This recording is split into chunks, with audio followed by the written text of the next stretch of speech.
بسم اللہ الرحمن الرحیم۔ سیلاب کی صورتحال ہم سب کے سامنے ہے کہ کس اذیت اور تکلیف اور پریشانی کے اندر ہمارے بھائی پڑے ہوئے ہیں۔ وہ تمام کے تمام حضرات جن کو آج تک اللہ رب العزت نے عافیت میں رکھا ہے،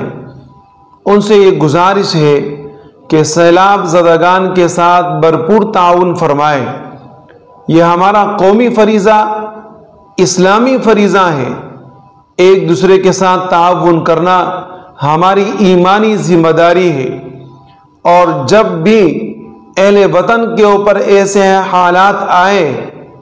تو الحمدللہ پاکستانیوں کو سلام ہے کہ انہوں نے بڑھ چڑھ کر اس میں حصہ لیا اور یہ ثبوت دیا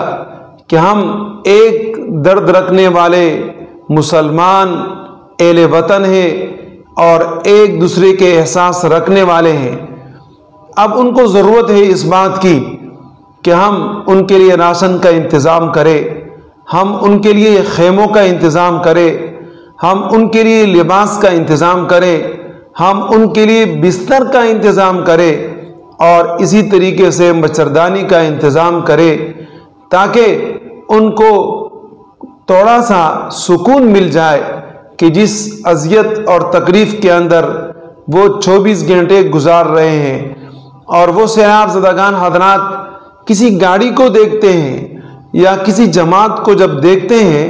تو وہ یہ سمجھتے ہیں کہ شاید یہ ہمارے ساتھ تعاون کرنے کے لیے آئے ہیں، اور اس انتظار میں وہ رہتے ہیں۔ سلام ہے ایسے لوگوں کو، ایسے درد دل رکھنے والوں کو کہ وہ جا کر ان کے ساتھ تعاون کرتے ہیں۔ تو ہمیں چاہیے کہ ہم اپنی توفیق کے مطابق ان کے ساتھ تعاون کریں۔ مخیر حضرات جیسے کرتے ہیں وہ تو کرتے ہوئے آ رہے ہیں، لیکن باقی حضرات سے گزارش ہے کہ اپنی توفیق کے مطابق جتنے بھی آپ کی استطاعت ہو ان کے ساتھ تعاون ضرور فرمائیے۔ دوسری بات جو اہم ہے وہ یہ ہے کہ عام طور پر ایسے موقعوں پر لوگ زکوٰۃ کا مال دیتے ہیں، تو یقیناً زکوٰۃ آپ دے سکتے ہیں سیلاب زدگان کو، اس لیے کہ ان کا تو گھر بار سب اجڑ گیا ہے۔ لیکن زکوٰۃ میں ایک بات کا احتیاط کرنا پڑے گا کہ وہ آپ زکوٰۃ جو دے رہے ہیں، زکوٰۃ مسلمان کے اوپر خرچ ہونا چاہیے، اس لیے کہ زکوٰۃ کا مصرف صرف مسلمان ہے، اور ظاہر ہے کہ سیلاب زدگان کے اندر مسلمانوں سے ہٹ کے غیر مسلم بھی ہوتے ہیں۔ تو ایسی صورتحال میں سب سے بہتر یہ ہے کہ انسان عطیات کو اکٹھا کرے، زکوٰۃ کے علاوہ پیسوں کو جمع کرے اور جا کے سیلاب زدگان کے اوپر خرچ کرے۔ لیکن اگر کسی کے پاس زکوٰۃ کے علاوہ پیسہ نہیں اور وہ زکوٰۃ ہی دینا چاہتا ہے، تو زکوٰۃ وصول کرنے والے حضرات اس بات کا اہتمام کرے کہ زکوٰۃ کا یہ مال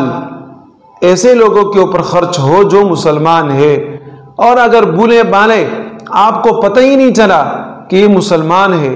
اور آپ نے خرچ کر دیا تو تب بھی کوئی بات نہیں، آپ کا زکوٰۃ ادا ہو گیا۔ لہذا اہل وطن سے گزارش ہے اور مخیر حضرات سے گزارش ہے کہ ایسی صورتحال کے اندر